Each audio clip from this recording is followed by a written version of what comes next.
2026 புத்தாண்டுக்குள்ளே நுழைந்திருக்கக்கூடிய உங்கள் எல்லாருக்கும் நம்ம எல்லாருக்கும் ஆண்டவராகிய இயேசு கிறிஸ்துவின் இனிய நாமத்தில் வாழ்த்துக்களை மறுபடியும் நான் தெரிவித்துக் கொள்கிறேன். இன்றைக்கு தேவன் நமக்கு கொடுக்கக்கூடிய தேவ செய்தி, உன்னால் தான் எல்லாம் கூடும், உன்னால் தான் எல்லாம் கூடும். பழைய வருடம் முடிந்தது, புதிய வருடம் பிறந்திருக்கிறது. கடந்த ஆண்டிலே நாம் கர்த்தருடைய கிருபையினாலே எவ்வளவோ காரியங்கள் நம் குடும்பத்திலும் சபையிலும் வெற்றிகரமாய் நடந்திருக்கின்றன. எவ்வளவோ காரியங்கள் நடக்காமலும் போய்விட்டன நாம் நினைத்தது. அதனால் நமக்குள்ளே கவலையும் இருக்கிறது, சோகமும் இருக்கிறது, வருத்தமும் இருக்கிறது. ஆனாலும் இந்த புத்தாண்டிலே இதுவரைக்கும் கைகூடாத காரியங்களும் இனி நாம் நினைக்கின்ற எல்லா காரியங்களும் கைகூடி வரப்போகிறது என்று இன்றைக்கு ஆவியானவர் நம்மோடு பேச போகிறார். எப்படி எல்லா காரியங்களுமே 100% நம்மிடத்திலே நடக்கும்? இது பெரிய கேள்வியா இருக்கலாம். காது உள்ளவன் கேட்க கடவன். பழைய பாட்டுக்கு முன்னான காலத்திலே வாழ்ந்த தேவனால் தெரிந்து கொள்ளப்பட்ட ஆபிரகாமுக்கு பொருளாதார ஆசீர்வாதம் இருந்தது. தேவனே சொல்லுகிறார். ஆதியாகமம் 13ஆம் அதிகாரம் 2ஆம் வசனம் சொல்லுகிறது, வெள்ளியும் பொன்னுமான ஆஸ்திகளை உடைய சீமானாய் இருந்தான். ஆபிரகாம் மிருக ஜீவன்களும் வெள்ளியும் பொன்னுமான ஆஸ்திகளையும் உடைய சீமானாய் இருந்தான். பழைய ஏற்பாட்டுக்கு முன்னால காலத்திலே வாழ்ந்த தேவனால் தெரிந்து கொள்ளப்பட்ட ஆபிரகாமுக்கு பொருளாதார ஆசீர்வாதம் இருந்தது. எந்த ஒரு வியாதி விக்கிரமும் இல்லாத அளவுக்கு அவன் தெய்வீக சுகத்தோடு 175 ஆண்டுகள் வாழ்ந்திருக்கிறான். ஆனாலும் பொருளாதார ஆசீர்வாதம் இருக்கிறது, வியாதி இல்லை, நீண்ட நாள் வாழ்ந்திருக்கிறான். ஆனாலும் அவனுக்கு ஒரு காரியம் மாத்திரம் நடக்கவில்லை. அவனுடைய 75 வயதிலே அவனை தேவன் அழைத்து அவர் சொன்னார், உன்னை பெரிய ஜாதியாக்குவேன் என்று தேவன் சொன்னார். 75 வயதில் கிட்டத்தட்ட 85வது வயதில் அவனுக்கு கைகூடாத அந்த காரியத்தை, எந்த காரியம் கைகூடவில்லையோ அந்த கைகூடாத காரியத்தை அவன் தேவனிடம் சொல்லுகிறான். ஆதியாகமம் 15ஆம் அதிகாரம் 3ஆம் வசனம் சொல்லுகிறது, பின்னும் ஆபிரகாம்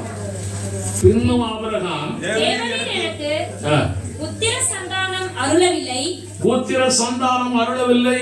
எல்லா காரியங்களையும் கிடைச்சிருக்குது, வியாதி இல்லை, வறுமை இல்லை, நீடித்த வாழ்வு வாழ்ந்து கொண்டிருக்கிறான்.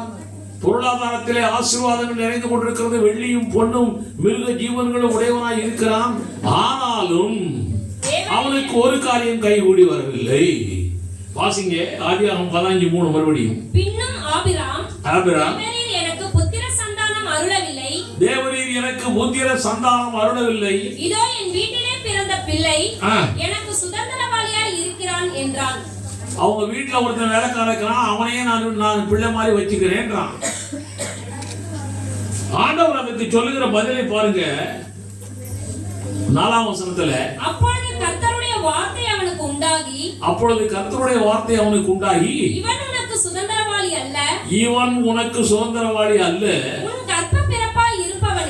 உன் கற்ப பிறப்பாய் இருப்பவனே உனக்கு சுதந்திரவாளி ஆவான் என்று சொல்லி உனக்கு சுதந்திரவாளியாய் இருக்க போகிறான் என்று தேவன் சொன்னார்.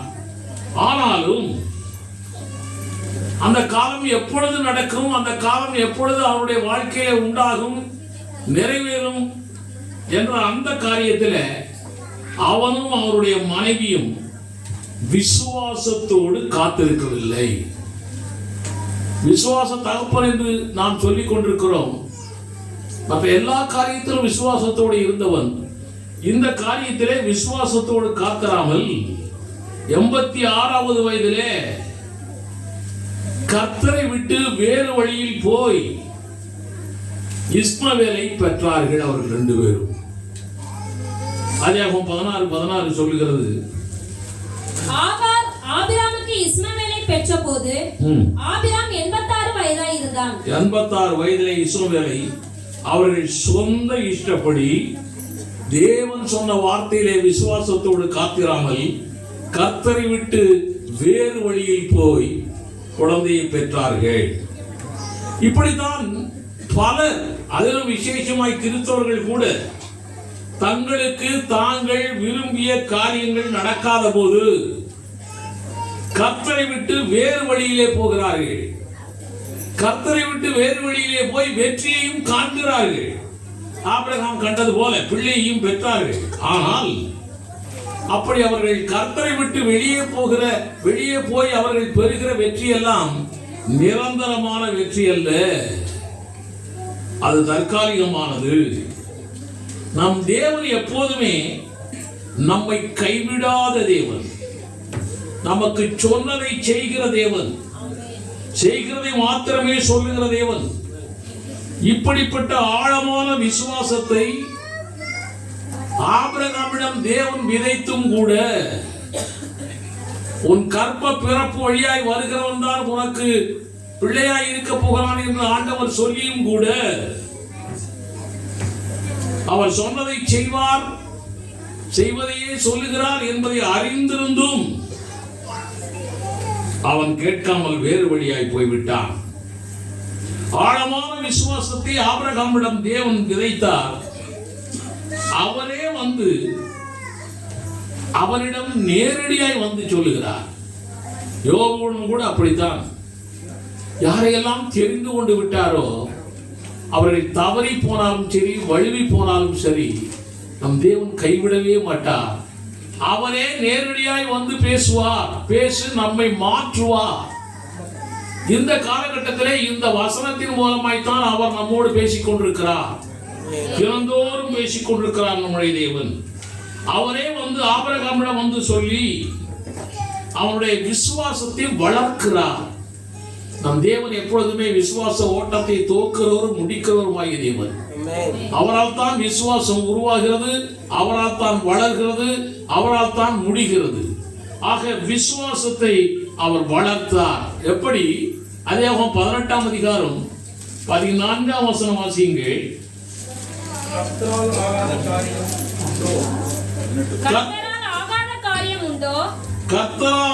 காரியம் உண்டோ? உற்பவ காலத்திட்டத்தில் உன்னிடத்திற்கு திரும்ப வருவேன், அப்பொழுது சாராளுக்கு ஒரு குமாரன் இருப்பான் என்றார். கர்த்தரால் ஆகாத காரியம் உண்டோ? முதல்லயே ஒரு கொட்டு போட்டுட்டு தான் அப்புறம் அவன்கிட்ட பேசுறாரு. கர்த்தரால் ஆகாத காரியம் உண்டு என்று நினைத்து தானே நீ இப்படி போனாய். என்னால் ஆகாத காரியம் உண்டோ? பாரு, ஒரு உற்பவ கால திட்டத்தில் உன்னிடத்திற்கு திரும்ப வருவேன், திரும்ப வருவாராம். அப்படி அவர் திரும்ப வந்தாரா என்னன்னு சொல்லி வேதத்தில் எழுதப்படவில்லை. ஆனாலும் திரும்ப வருவேன் என்று சொல்லி இருக்கிறார். வந்திருப்பார், குழந்தையை பார்த்திருப்பார். ஆமென்.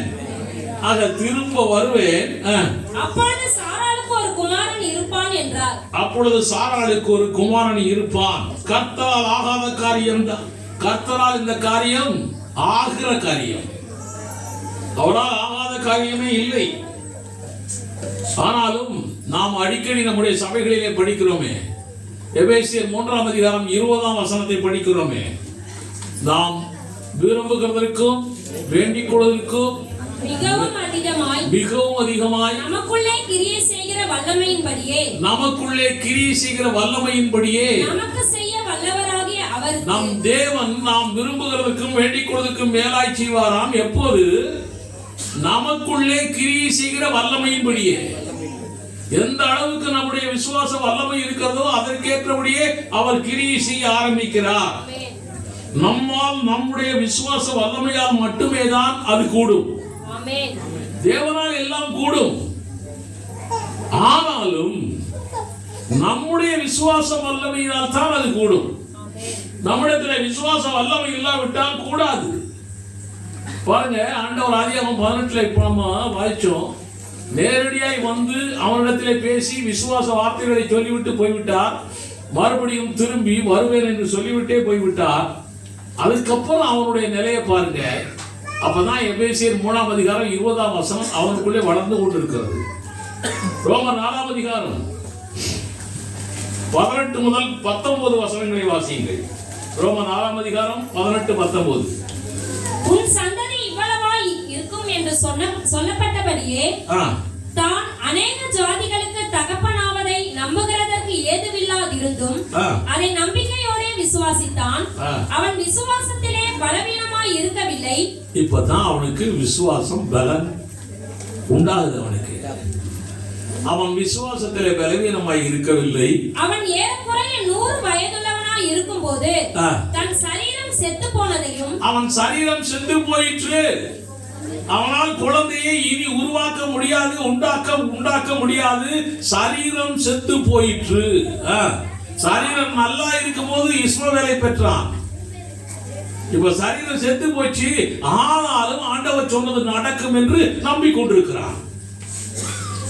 அவனுடைய சரீரம் செத்து போனதையும் சாராளுடைய கர்ப்பம் செத்து போனதையும் எண்ணாதிருந்தான். ரெண்டுமே அவுட், ரெண்டுமே மைனஸ். கணக்கு தெரிஞ்சவங்களுக்கு தெரியும், மைனஸும் பெருக்குனா என்ன கிடைக்கும்? பிளஸ். அந்த மாதிரி தான் வந்துருக்கிறீங்க. Minus multiplication, minus plus. அங்கேயும் மைனஸ். ஆபிரகாமும் மைனஸா இருக்கிறான், அவர்களுடைய மனைவியும் மைனஸா இருக்கிறாங்க. இப்ப விசுவாசம் அவங்களுக்கு வந்திருக்கு. 19 நல்லா வாசிங்க. அவன் விசுவாசத்திலே பலவீனமாய் இருக்கவில்லை. அவன் விசுவாசத்திலே பலவீனமாய் இருக்கவில்லை அப்படின்னு என்ன அர்த்தம்? பவர்ஃபுல்லா இருந்தான், வல்லமையோடு இருந்தான். அதான் அதனுடைய அர்த்தமே. அவன் வல்லமையோடு விசுவாசத்தில் இருந்தான். அவன் ஏறக்குறைய 100 வயதுள்ளவனாய் இருக்கும்போது தன் சரீரம் செத்து போனதையும் சாராளுடைய கர்ப்பம் செத்து போனதையும் எண்ணாதிருந்தான். ஆமென். இதுதான் விசுவாச வளர்ச்சி, இதுதான் விசுவாச வல்லமை. இது ஆரம்பத்தில் அவன்கிட்ட இல்லை, இப்பொழுது அவனுக்குள்ளே வந்திருக்கிறது. அவனுடைய விசுவாச வல்லமை வளர்ந்ததால் தான் அவனது 100 வயதிலே அவன் ஈசாக்கை பெற்றான். ஈசாக்கை பிறக்க வைத்தது தேவனுடைய வல்லமை தான், அதில் ஒன்றும் மாற்றமே இல்லை. ஈசாக்கை பிறக்க வைத்தது தேவனுடைய வல்லமை தான்.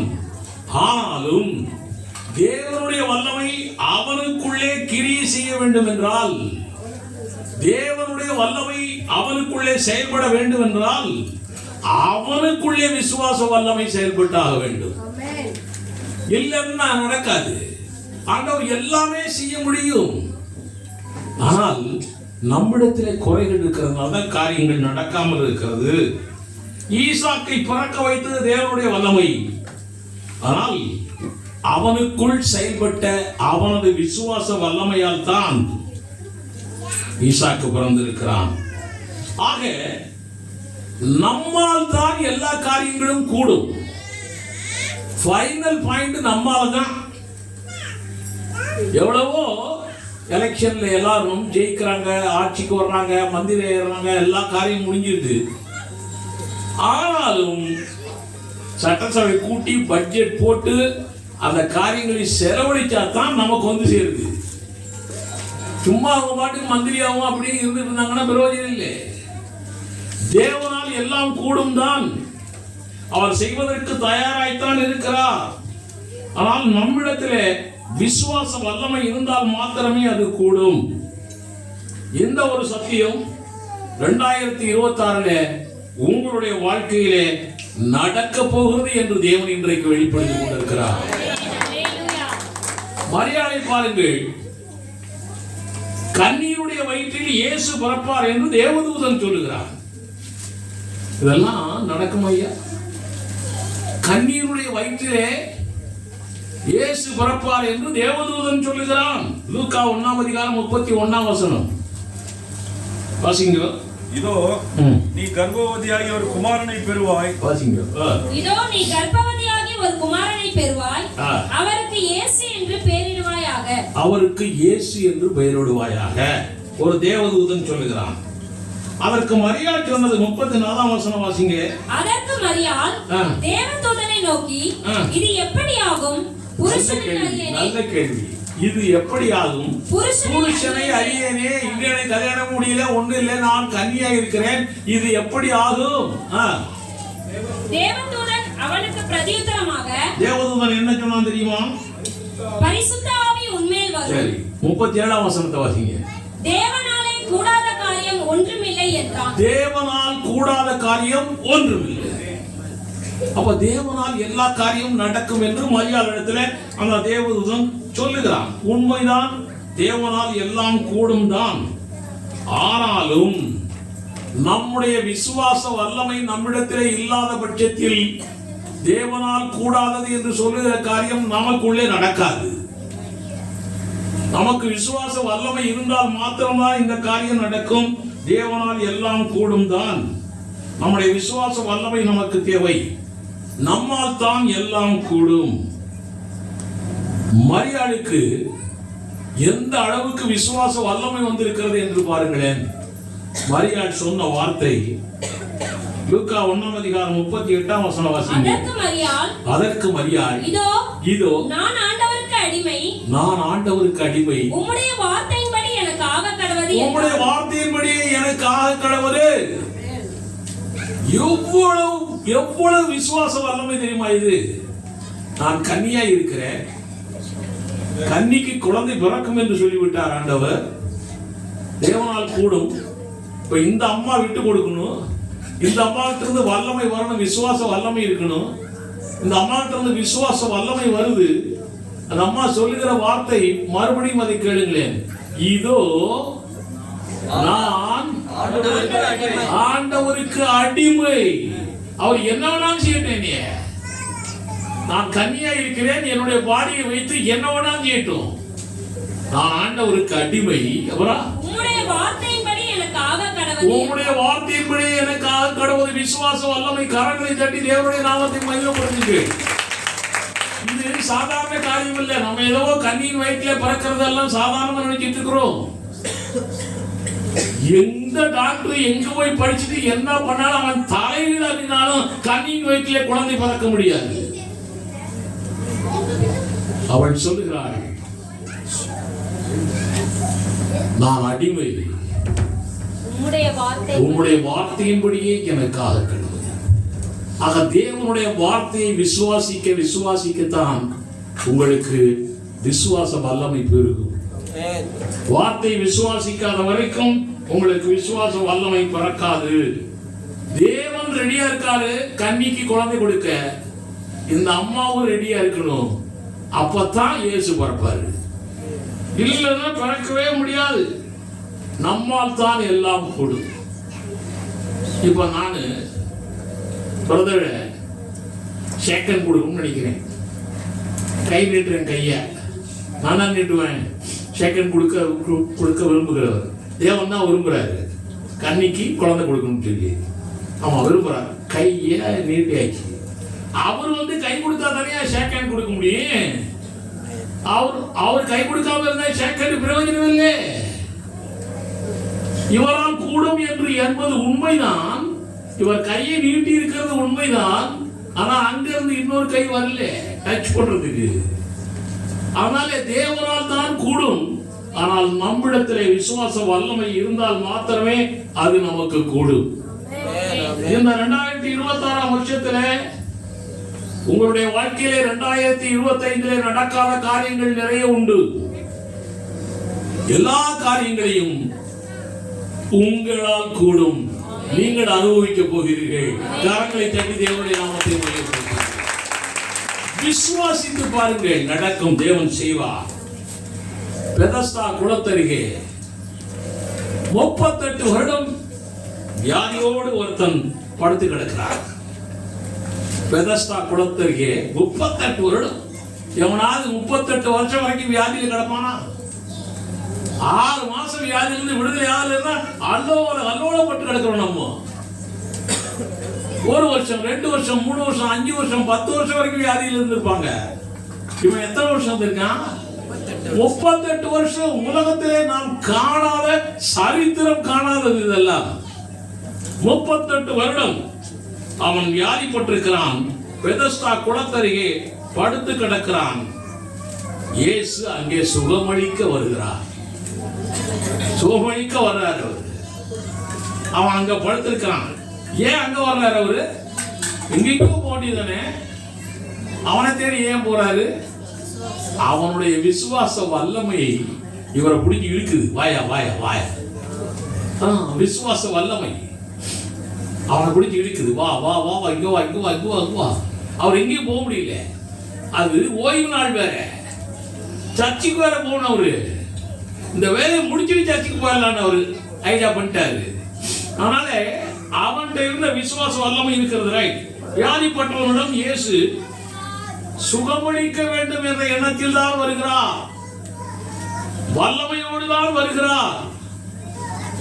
உடனே அவனுக்கு சுகமாகுங்கிற எண்ணத்தில் தான் வர்றார். அவரால் கூடாத காரியம் ஒண்ணுமே இல்லை. 38 வருஷமா இருக்கட்டும், 40 வருஷமா இருக்கட்டும், 50 வருஷமா இருக்கட்டும், அவரால் கூடாத காரியம் ஒன்றுமே இல்லை. ஆனாலும் அவரது வல்லமை அவனுக்குள்ளே செயல்பட வேண்டும் என்றால் அங்க படுத்து கிடக்கிறவனுடைய விசுவாச வல்லமை எப்படி இருக்க வேண்டும் என்று பாருங்கள். அவனுடைய விசுவாச வல்லமை எப்படி இருக்குதுன்னு சொல்லி ஆண்டவர் டெஸ்ட் பண்ணி பார்க்கிறார். உங்கள் வாழ்க்கையிலும் அப்படிதாங்க. உங்களுடைய விசுவாச வல்லமை எந்த அளவுக்கு இருக்குது என்று சொல்லி ஆண்டவர் டெஸ்ட் பண்ணி பார்ப்பாரு. நமக்கு அதெல்லாம் தெரிய மாட்டேங்குது. ஆண்டவர் டெஸ்ட் பண்ணி பார்க்கிறார், அறிய விரும்புகிறார்.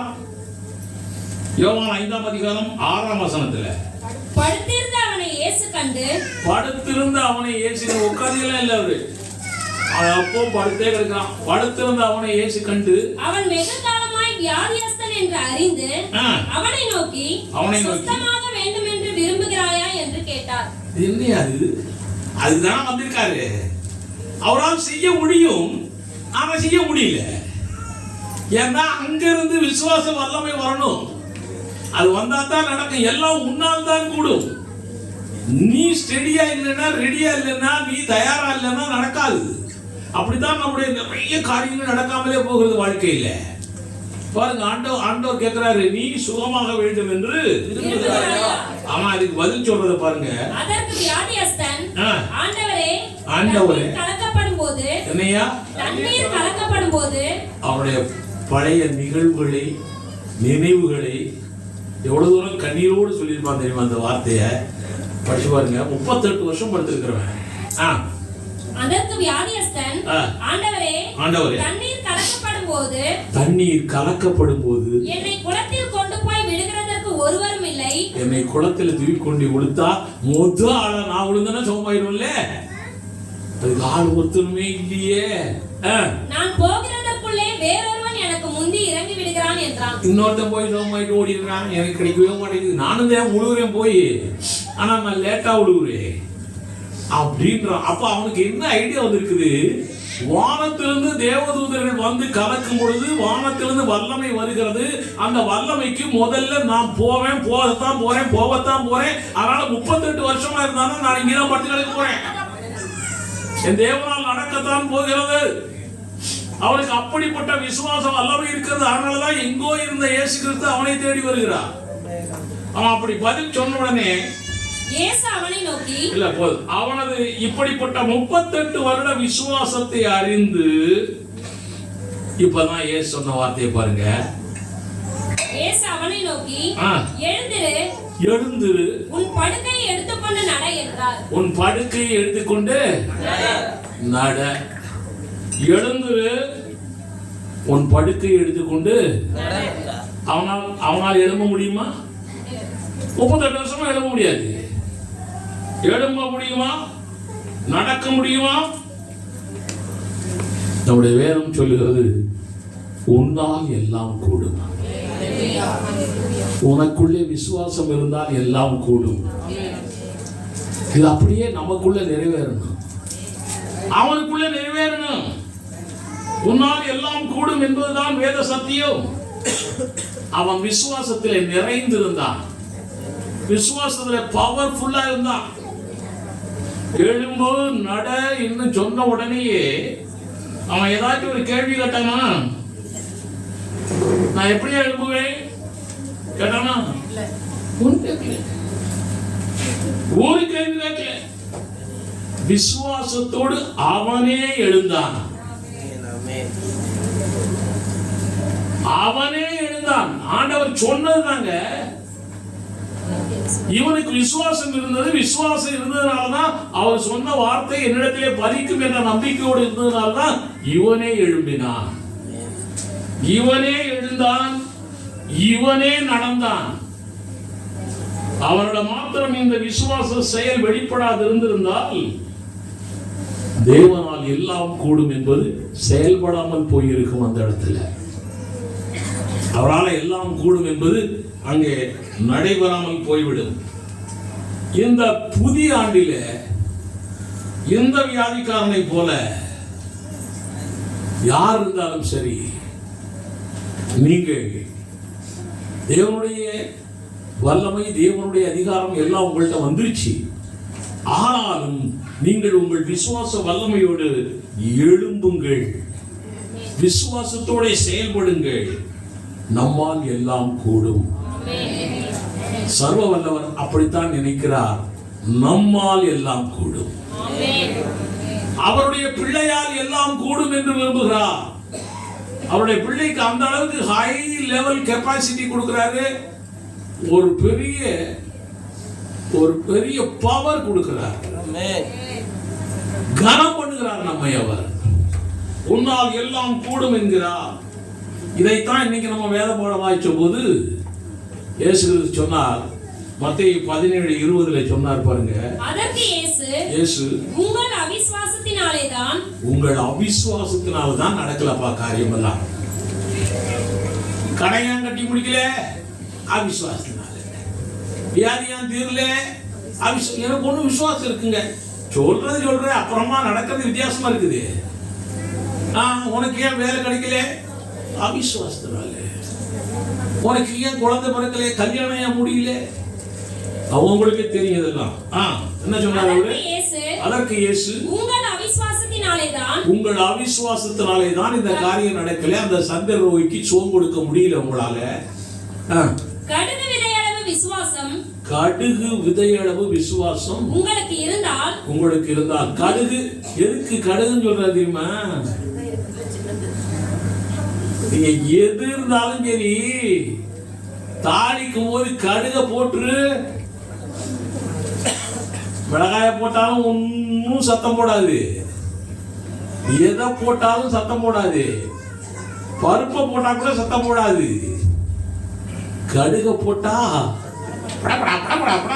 எங்க இருக்கிறவனுக்கு தெரிஞ்சிடும். ஆக பார்க்கறதுக்கு இந்த முழுக்கூண்டு விசுவாசம் தான். அவனுடைய எஃபெக்ட் பயங்கரம்.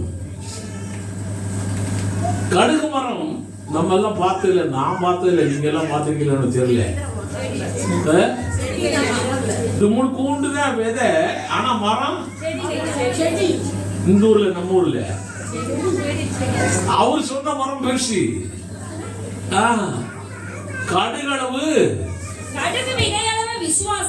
கடுகு விதையளவு விசுவாசம் உங்களுக்கு இருந்தால் நீங்கள் இந்த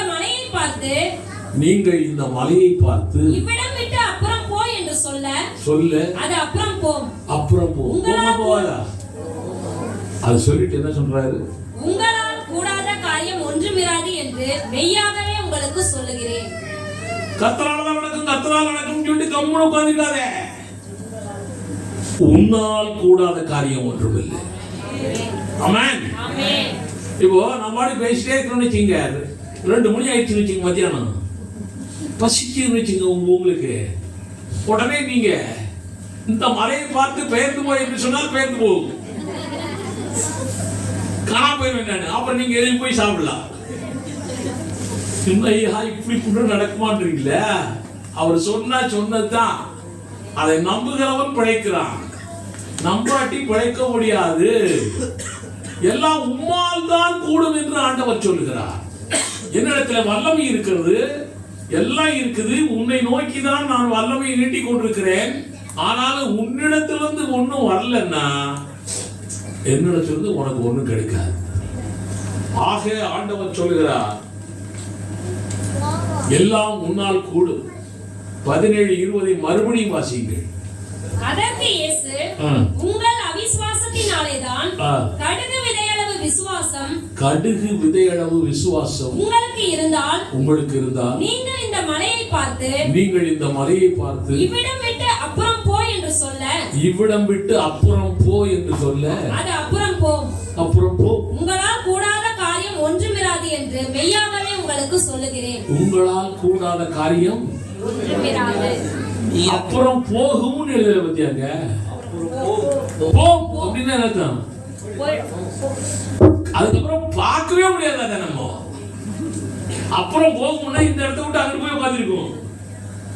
அப்புறம் போகும்னா அவ்வளவுதான், காணவே முடியாது. அதுக்கப்புறம் அப்படி சொல்லிட்டு என்ன சொல்றாரு? உங்களால் கூடாத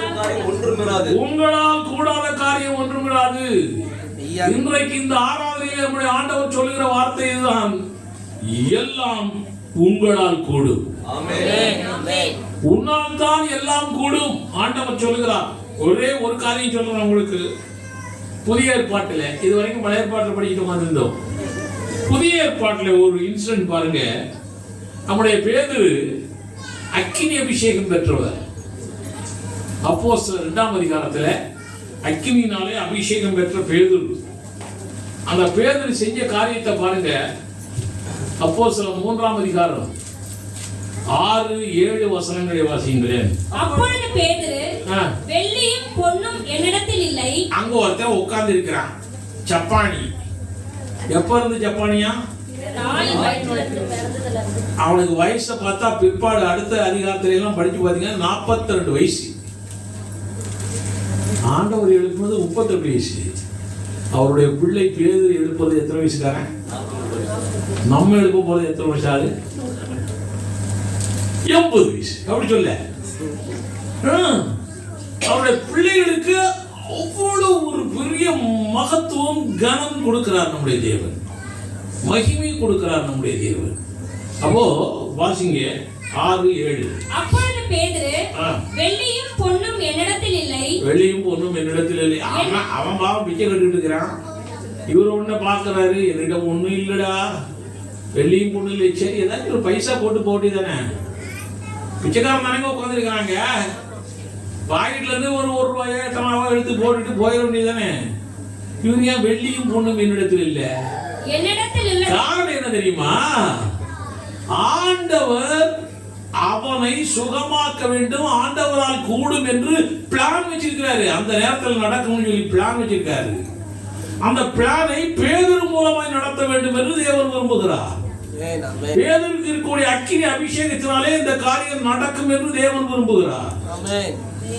அதனாலதான் பேதுருடைய வாயிலிருந்து இப்படி ஒரு வார்த்தை வருகிறது, என்னிடத்திலே வெள்ளியும் பொன்னும் என்னிடத்தில் இல்லை. பிச்சைக்காரன் வெள்ளியாகப்பான் பொண்ணாகப்பான்.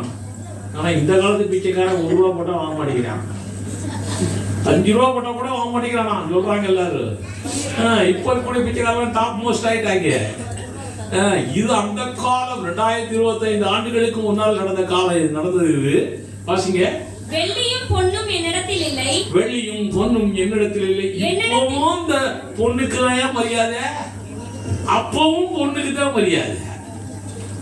அதனாலதான் மணவாட்டியை எல்லாம் நம்ம பொண்ணுன்னே சொல்றது. பொண்ணுக்கு அவ்வளவு மரியாதை. ஆனா இந்த காலத்துல பொண்ணுக்கு மரியாதையே இல்லை, ஆணுக்கு தான் மரியாதை இருக்குது நிறைய இடங்கள்ல. சரி போட்டோம், எப்படியே போட்டோம். அவன் என்ன சொல்றான் பேதுரு? வெள்ளியும் பொன்னும் என்னிடத்தில் இல்லை. வெள்ளியும் பொன்னும் என்னிடத்தில் இல்லை. என்னிடத்தில் உள்ளதை உனக்கு தருகிறேன். அவன் கேட்டான், என்ன கேட்டான்? பிச்சை கொடுக்கறத கேட்டான்.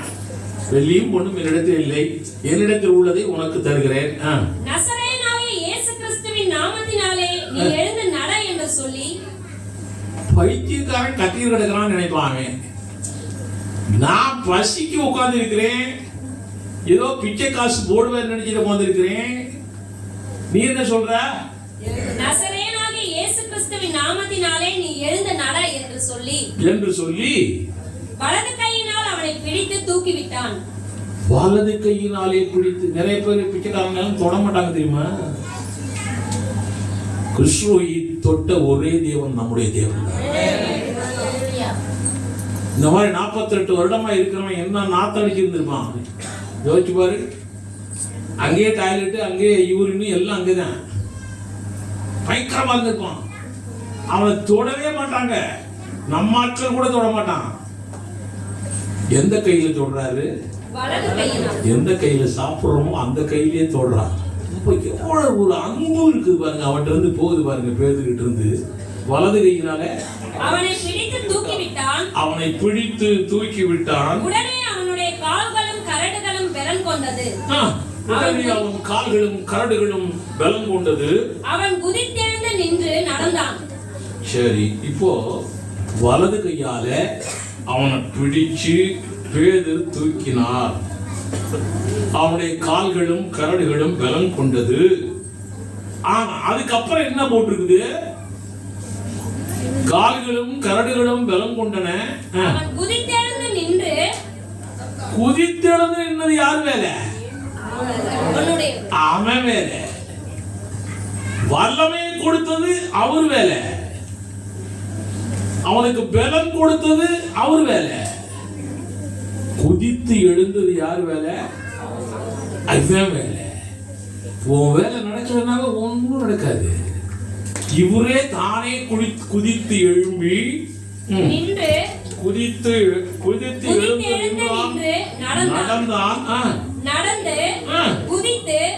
தேவனை துதித்துக் கொண்டு அவர்களுடனே கூட தேவாலயத்திற்குள் பிரவேசித்தான். அப்பவே தேவனை துதிக்கிறான், அப்பவே அல்லேலூயா சொல்றான், அப்பவே ஆராதனை சொல்றான், அப்பவே கையாட்டுறான்.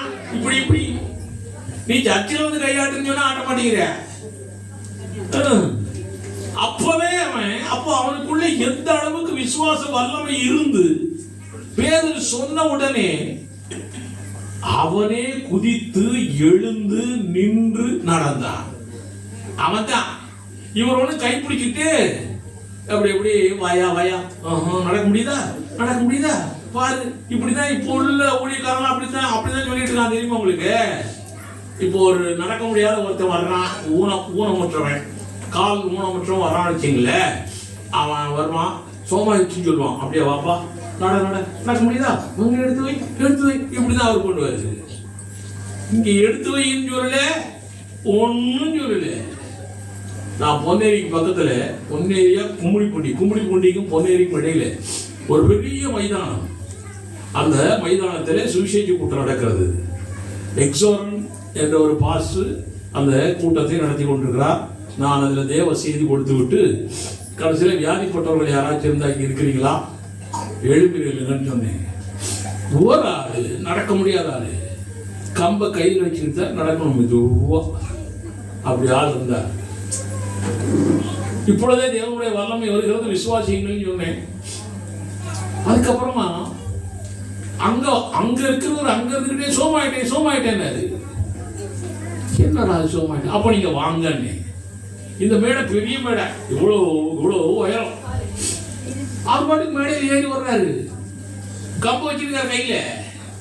ஆனால் கம்பு வச்செல்லாம் ஊனல. நம்மிடத்திலும் தேவனுடைய வல்லமை போகிறது. அவனுடைய விசுவாச வல்லமையினால் தான் கம்பு இல்லாம வர்றான். இவன் ஏதோ கத்தி கிடக்கிறான்னு சொல்லி அவன் பாடு உட்கார்ந்து இருந்தானா உட்காந்தே இருக்க வேண்டியது. கம்பு வச்சுக்கிட்டு நடந்து போனவே பாருங்க. 40 வயதுக்கு மேற்பட்டவன் இவன். இயேசு அந்த வழியில வந்திருப்பாரா? அதுக்கு முன்னால வந்திருப்பாரா? கோயிலுக்கு போக மாட்டாரு அவரு, வந்திருப்பாரு. அவனை அவர் பார்த்திருப்பாரா? பார்த்திருப்பாரு. ஏன் அவர் ஒன்றும் சோமாக்கல? அவனை நேரம் பண்ணுவான். தாயா நேரம் காலம் பார்த்து அதுக்கு ஏற்றபடி கல்யாணம் காலத்துக்கு முடிக்கணும்ல நம்மளும். நேரம் வரணுமா? இது எப்படி இருக்குது? சரி, இது ஒரு வார்த்தை பரவாயில்ல, ஆனா அவருடைய பேசிக் தாட் வேற. சரி, அவர் அந்த வழியில வர்றாரு, ஆனா அவனை சுகமாக்காம போயிட்டார். காரணம் என்ன? இவரிடத்திலே வல்லமை இருக்கிறது, எல்லாம் இருக்குது. அவனிடத்திலே இந்த வல்லமையை பெற்றுக்கொள்ளத்தக்கதான விசுவாசம் இல்லை. அதை தேவன் அறிகிறார். அதனாலதான் நமக்கு நிறைய காரியங்கள் நடக்காம போகுது. அவர் வல்லமை கொடுக்க தயார். நம்மிடத்திலே அந்த பெற்றுக்கொள்ளத்தக்கதான விசுவாச வல்லமை நம்மிடத்தில் இல்லாதனால அவர் கடந்து போகிறார். இயேசு கிறிஸ்து கடந்து போற மாதிரி இப்ப நாளாக வல்லமை அவனுக்குள்ள வந்துருச்சு. பேதுரு சொன்னார் பாரு, நம்ம காசுக்காக உட்கார்ந்துருக்கிறோம், இந்த ஆள் வெள்ளியும் இல்லை பொண்ணும் இல்லை, என்னிடத்தில் இருக்கிறதை தருகிறேன். ரொம்ப டச் ஆயிடுச்சு அவனுக்கு. அந்த வசனம் அப்படியே அவனுக்கு டச் ஆயிடுச்சு. விசுவாச வல்லமை உள்ளவனாய் மாறிவிட்டான், பெரிய ஆளாயிட்டான். அதுக்கப்புறம் அவனே குதித்து எழுந்து நடந்து தேவனை துதித்துக் கொண்டே பாருங்க. அன்றைக்கு இயேசுவால் கூடும், ஆனால் நடக்கல அந்த காரியம். இன்றைக்கு அதே இயேசு கிறிஸ்து கொடுத்த வல்லமையினாலே பேதுரு மூலமாய் கூடும், இன்றைக்கு கூடியது. அவன் காரணம் என்ன? அவனால் தான் நடக்குது, வேற யாராலையும் கிடையாது. அதனால பேதுருவுக்கு முன்னாலே அவன் மாத்திரம் விசுவாசத்தோடு எழும்பி நிக்காம இருந்திருந்தா சுகமே கிடைச்சிருக்காது அவனுக்கு. எல்லாம் அவனுடைய விசுவாசால தான் நடக்கிறது. 2026 வருடத்துல தேவனால் எல்லாம் கூடும் தான். ஆனால் அது உன்னிடத்தில் நடக்க வேண்டும் என்றால் உன் விசுவாச வல்லமையை பொறுத்தான் இருக்கிறது. இந்த மக்கள்லாம் கத்தாவே இதை செய்யும் ஜோம் பண்ணிட்டு அழுதுகிட்டு பயங்கரமா பண்ணிட்டு இருக்கிறாங்க. உபவாசம் இருக்கிறாங்க, முட்டிக்கால் போடுறாங்க, அழுகிறாங்க, என்னென்னமோ பண்றாங்க. அவன் இவன்கிட்ட விசுவாசம் இல்லையா, அதனாலதான் நடக்க மாட்டேங்குது. ஆண்டவர் செய்வாரா? உங்களுக்கு தெரியுமா தெரியாதவா சொல்றேன் பாருங்க. ஒருத்தவன் தாமா சைக்கிள் வாங்கி தரேன்றான், அரசாங்கத்தில் ஒருத்தவன் தான் சைக்கிள் வாங்கி தரேன்றான், ஒருத்தவன் தான் லேப்டாப் வாங்கி தரேன்றான். இப்போ ஒருத்தன் சொல்றான் நான் வந்து ஸ்கூட்டர் வாங்கி கொடுப்பேன், எல்லார் வீட்லேயும் ஸ்கூட்டர் இருக்கும் போது கார் வாங்கி கொடுக்க போறேன் நான் ஒருத்தன். இன்னொருத்தன் அதை பார்த்தோன்னா ஒருத்தன் சொல்றான் இவங்க சைக்கிள் ஸ்கூட்டரு கார் வாங்கி கொடுக்குறியா, நான் வந்தேன்னா ஹெலிகாப்டர் வாங்கி கொடுப்பேன். ஒவ்வொரு வீட்டுக்கும் ஒவ்வொரு ஹெலிகாப்டர். யார் சொன்னார்லாம் சொல்ல மாட்டேன், சொல்லிக்கிறாரு. இதெல்லாம் நடக்கிற காரியம் பையா. இதையெல்லாம் விசுவாசித்து காரியங்கள் செய்தால் ஒண்ணும் நடக்காது. இதையெல்லாம் விசுவாசிக்கிற கூட்டம் இருக்குது. அப்படி அல்ல, தேவனுடைய வார்த்தையை விசுவாசித்து நடக்கிற கூட்டம் தான் நம்முடைய கூட்டம். இந்த கூட்டத்துக்கு தான் அவர்களால் எல்லாம் கூடும் என்ற வேத வார்த்தை நிறைவேறும். மத்தேயு 17:20 அவர்களுக்குத்தான் நிறைவேறும், வேற யாருக்குமே நிறைவேறாது. அதனால 2026 வருஷத்திலே தேவனால் கூடும் எல்லா காரியங்களும் நம்முடைய விசுவாச வல்லமையால் மட்டுமே நடக்கும். இப்போ ஒரு ஆள் இருக்கான் அல்லது ஒரு குழந்தை இருக்குன்னு வச்சுங்களேன். அவங்க அப்பா அம்மா வாழைப்பழத்தை கொடுக்குறாங்க, முதல்ல சாப்பிடுங்கிறாங்க. அவன் ரொம்ப சின்ன பையன் வச்சுங்க, உரிக்க கூட தெரியாது, உடனே உரிச்சு கொடுக்குறாங்க. ஆண்டவர் செய்கிற வேலை இதெல்லாம் உரிச்சு கொடுக்குறாரு. உரிச்சு கொடுத்த உடனே அவனும் வாயில் வைக்க மாட்டேங்கிறான், வாயிலையும் திணிக்கிறாங்க. முழுக்கிறது யாரு? உன்னால் எல்லாம் கூடும். ஒண்ணுகிட்ட அந்த காரியம் நடந்தாதான் நடக்கும், இல்லைன்னு சொன்னா நடக்கவே நடக்காதுங்க. இவர் வாட்டி வாழைப்பழத்தை காட்டிட்டு உட்காந்துருக்க வேண்டியதுதான், வாய்க்குள்ள திரிஞ்சுக்கிட்டு தின்னு சொல்லிக்கிட்டே இருக்க வேண்டியதுதான். அவன் தான் திங்கணும், அவற்றிருந்து தான் விசுவாச வல்லமை கிளம்பணும்.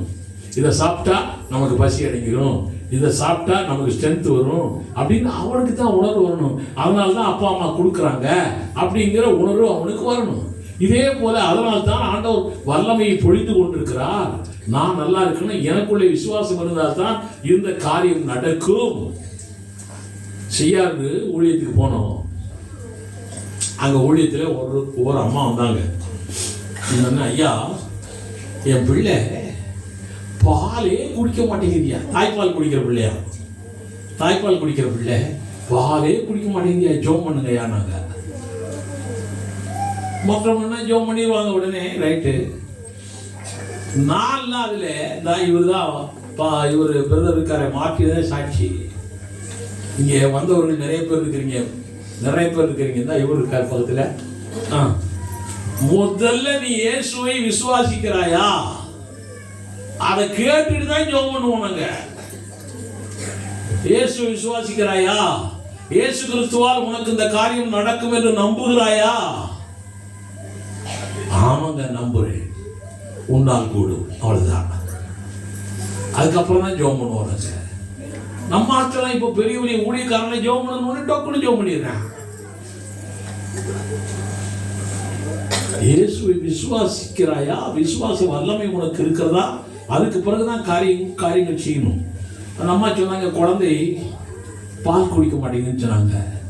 நான் உடனே இயேசுவை விசுவாசிக்கிறாயா அதெல்லாம் ஒன்றும் கேட்கல, என்ன கேட்டேன் தெரியுமா, உனக்கு பால் சுரக்குதாமான்னு கேட்டேன். எப்படி பாயிண்ட்? பாலே சுரக்காம பால் குடிக்கலன்னு சொன்னா எதுக்கு ஆகுது? புரியுதா பாயிண்ட் உங்களுக்கு? உனக்கு பால் சுரக்குதாமான்னு கேட்டேன். எல்லாரும் 10-15 பேர் நிற்கிறாங்க. ஒரு பாஸ்டர் இங்கே இருக்காரு, வந்திருக்காரா என்னன்னு தெரியல. அவர் எனக்கு ஃபோனில் சொன்னார், ஐயா பால் சுரக்குதான்னு 10 பேர் 20 பேர் மத்தியில் ஒரு லேடிகிட்ட போய் கேட்கலாமாயா நீ அப்படின்னு சொல்லி சொன்னார் அவர். அதனால அவர் இதில் யூடியூப்ல போடும்போது அந்த வேர்டை மாத்திரம் கட் பண்ணிட்டாராம். சரி எப்படி அவருடைய ஆசை, சரி பரவாயில்ல. உடனே பால் சுரக்குதாமான்னு கேட்டேன். ஆமையா சுரக்குதுன்னாங்க. உன்னிடத்துல பால் சுரந்தால் அந்த குழந்தை குடிக்கணும் அல்லவா? பால் இல்லைன்னா குடிக்காது, அது வேற. அப்ப அந்த குழந்தை பால் குடிக்கணும் அல்லவா? அதனால குடிக்கும், தேவனால் கூடும். நீ நம்புறியா? இயேசுவால் நடக்கும் நம்புறியா? ஆமா நம்புறேன், அவ்வளவுதான்.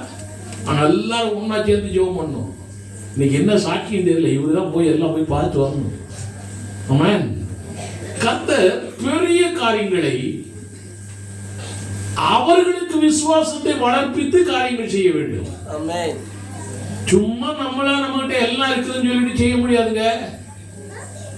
துரைப்பிமுன்னு ஒருத்தன் தான், பவுலுடைய ஆளு.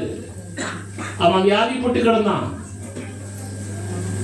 பவுல் அடுத்த ஊருக்கு போகும்போது அவன் வியாதிப்பட்டு கிடக்கிறான், அவனுக்கா ஜெபம் பண்ணுங்கன்னு சொல்லிட்டு போறாரு அவரு. என்கிட்ட ஒரு ஆள் வந்து கேட்டாரு, பத்திரிகையில கூட வந்திருக்கு ஒரு கேள்வி. என்கிட்ட ஒரு ஆள் வந்து கேட்டாரு, இவரு தான் சுகமாக்கும் வல்லமையுடையவராச்சே பவுல், ஏன் அவனை சுகமாக்கிட்டு அப்புறமா இவர் போக வேண்டியதானே, ஏன் அவனை வியாதியாகி விட்டுட்டு வந்தாரு? நிறைய பேருடைய கேள்வி. உங்களுக்கு அக்கினி அபிஷேகம் கிடைச்சாலும் சரி, உங்களுக்கு சுகமாக்கும் வரம் கிடைத்தாலும் சரி, தேவனுடைய சித்தம் இல்லாமல் எங்கே போனாலும் அது நடக்காது. தேவனுடைய சித்தம் இல்லாமல் எங்கே போனாலும் அது நடக்காது. அப்ப தேவ சித்தம் எப்போ செயல்படும்? ஆப்போசிட் சைடில் இருக்கிறான், அவன் வியாதிப்பட்டவன எவனோ ஒருத்தன், அவன்றது விசுவாச வல்லமை வருதான்னு பார்த்தா தான் இவர் போய் இவருடைய வல்லமையை காட்டி சோமாக்கிட்டு வருவாரு. இல்லைன்னு சொன்னா நடக்காது. நம்ம 10 பேருக்கு ஜெபம் பண்றோம், 5 பேர் நல்லா இருக்கிறான், 5 பேர் நல்லா இல்லை, இது லைக்காது. இயேசு கிறிஸ்துவுக்கு அப்படி இல்லை. அவரை தேடி வந்த அத்தனை பேரும் சுகமாகி போய் சேர்ந்தார். ஒருத்தராவது சுகம் இல்லைன்னு போகவே இல்லைங்க. இதுதான் வாழ்க்கை, அப்படிதான் இருக்கணும். தேவன் விரும்புகிறது அதுதான். அதனால எல்லாம் நம்முடைய விசுவாசத்தினால் தான் நடக்கும். 2026 தேவனால் எல்லாம் கூடும். எல்லா காரியங்களையும் நம்முடைய விசுவாசத்தினாலே நாம் பெற போகிறோம். அவர் நம்முடைய விடுதலை கிறிஸ்துவின் சபைக்கு நேராய் தன்னுடைய வல்லமையை அனுப்பினார். கல்லணையில தண்ணியை திறந்து விட்டாச்சு. அது திருவாரூர் நாகப்பட்டினம் போயிட்டு இருக்கு தண்ணி. அங்கே எடுத்து பயன்படுத்தினா வயல் போடுவேன், நெல் வைப்பேன், எல்லாம் செய்வேன். அது வாட்டி போயிட்டு கிடக்கும் சொன்னா ஒன்னும் நடக்காது. தேவன் பரலோகத்திலிருந்து விடுதலை கிறிஸ்துவின் சபை மேல ஒரு விசேஷித்த கண்ணு வைத்திருக்கிறார். நிறைய பேருக்கு அதெல்லாம் தெரியலங்க. உலகத்திலே ஆயிரக்கணக்கான சபைகள் இருக்கலாம். ஒவ்வொரு சபையிலே 10,000 பேர், 12,000 பேர், 20,000 பேர் இருக்கலாம். அதை பத்தி கவலை இல்லை. நம்முடைய சபை மேலே ஒரு விசேஷத்தை கண் வைத்திருக்கிறார். இதை ஊழியக்காரர்களாக நாங்கள் உங்கள் வாழ்க்கையின் மூலமாய் அறிந்து கொண்டிருக்கிறோம். உங்க ஒவ்வொருத்தருடைய வாழ்க்கையும் நாங்க அறிந்து கொண்டு கண்ணாடி மாதிரி பார்த்துட்டு இருக்கிறோம். இந்த சபைக்குள்ள வரும்போது எப்படி இருந்தீங்க, இப்ப எப்படி இருக்கிறோம்? வியாதிப்பட்டேன் என்று எவராவது மரித்தது உண்டா? சுனாமியிலே மரித்தவன் எவராவது உண்டா? கொரோனாவா? கொரோனாவில் மறிச்சு சுனாமியிலையும் செத்து போனாங்க நிறைய பேர். வேளாங்கண்ணி கோயிலுக்கு போன செத்து போட்டான். அவன் மாவன் கோயிலுக்கு தான் போனான். மாதா எங்க போச்சுன்னு தெரியல, காணாம். இங்கேயும் நம்மளே பார்த்தீங்கன்னு சொல்லுவான், கொரோனாவில செத்து போட்டாங்கல்ல, ஏசு எங்க போனாலும் தெரியலம்பா. ஏசு அவன்கிட்ட தான் நிக்கிறாரு. அவர் வல்லமை கொடுக்கத்தான் ரெடியா இருக்காரு. ஏன் அது செயல்படல? விசுவாசம் இருக்குது, விசுவாச வல்லமை இல்லை. அதனாலதான் காரியங்கள் நடக்காமல் இருக்கிறது. நம்ம எல்லாரும் எழுப்பி நிக்கலாமா? இந்த வருஷத்துல ஒரு பெரிய காரியம் நடக்கணும். நம்முடைய வாழ்க்கையில பெரிய காரியம் நடக்கணும். வாழ்க்கையில நம்ம மத்தியில பெரிய காரியம் நடக்க போகிறது. தேவனுடைய பிள்ளைகளை உங்களுக்கு நான் சொல்லுகிறேன், எல்லாரும் சத்தம் போடாம அமைதியா இருங்க. எல்லாரும் கண்களை மூடி தேவனை நோக்கி பாருங்கள். இது அதிகமாய் உங்களுடைய உள்ளத்தின் ஆழத்துல தேவன் டச் பண்ணுகிற நேரம். இது ஏனோதானே என்ற ஒரு நேரம் அல்ல. எல்லாரும் கண்களை மூடி தேவனை பாருங்கள். தேவனுடைய பிள்ளைகளை உங்களுக்கு நான் சொல்கிறேன், சென்ற ஆண்டு கைகூடாத காரியங்கள் பல இருக்கலாம். சென்ற ஆண்டு கைகூடாத காரியங்கள் எல்லாமே இந்த ஆண்டு கைகூட போகிறது. தேவனுடைய பிள்ளைகளாகி உங்களுக்கு எல்லாம் தேவனால் கூடும். ஆனால் அது உன்னால் தான் நிறைவேறும். நீ அனுபவிக்க வேண்டும் என்றால் அது உன் விசுவாச வல்லமையினால் தான் முடியும். என்னால் எல்லாம் கூடும் என்று சொல்லிக்கொண்டே இந்த ஆண்டை ஓட்டுங்கள். தேவனுடைய வல்லமை எனக்குள்ளே வந்துவிட்டது. தேவ சித்தம் என்னை நோக்கி நிற்கிறது. அது நிச்சயமாய் கிடைக்கும்.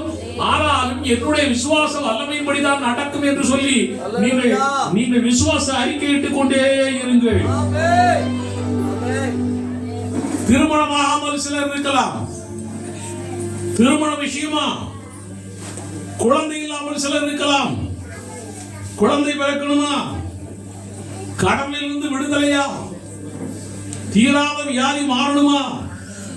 நல்ல வேலை கிடைக்கணுமா? நல்ல வருமானம் கிடைக்கணுமா?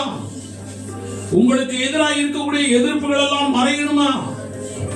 தோல்வி இல்லாத வாழ்க்கை நீங்கள் காண வேண்டுமா? உங்களுடைய ஊழியம் வளர வேண்டுமா?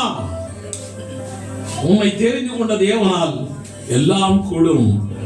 ஆனாலும் உன் விசுவாச வல்லமை வளர்ந்து செயல்பட்டால் மாத்திரமே அது கைகூடும். தேவனால் எல்லாம் கூடும். ஆனால் உன் விசுவாச வல்லமை வளர்ந்து இருந்தால் தான் அது கைகூடும்.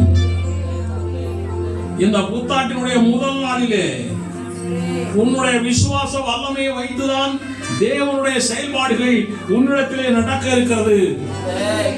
அதனாலே என்னுடைய விசுவாச வல்லமை வளர வேண்டும் என்று ஒப்புக் கொடுங்கள். வசனத்தை அறிய வேண்டும், வசனத்தின்படி நடக்க வேண்டும், வசனத்தின்படி செயல்பட்டு வசனத்தை விசுவாசிக்க வேண்டும் என்று சொல்லி ஒப்புக் கொடுங்கள். ஏனோ தானோ கிறிஸ்தவர்களாக இருந்தால் பிரயோஜனம் இல்லை. ஏதோ சுகந்தாரம் ஏதோ அப்படி கேட்டால் பிரயோஜனம் இல்லை. அவர் தயாராக இருக்கிறார். உன்னுடைய விசுவாச வல்லமை எப்படி இருக்கிறது? ஆனால் தான் நம்முடைய சபையுடைய தாரக மந்திரமே விசுவாசம் வெற்றியை தரும். உன் விசுவாச வல்லமை தான் உனக்கு வெற்றியை தரும். இந்த புத்தாண்டு முத்தான ஆண்டாய் உங்களுக்கு இருக்கிறது. இந்த புத்தாண்டு நம்ம எல்லாருக்கும் முத்தான ஆண்டாய் இருக்கிறது. தேவன் நமக்கு பெரிய காரியங்களை செய்ய போகிறார். ஐயப்பா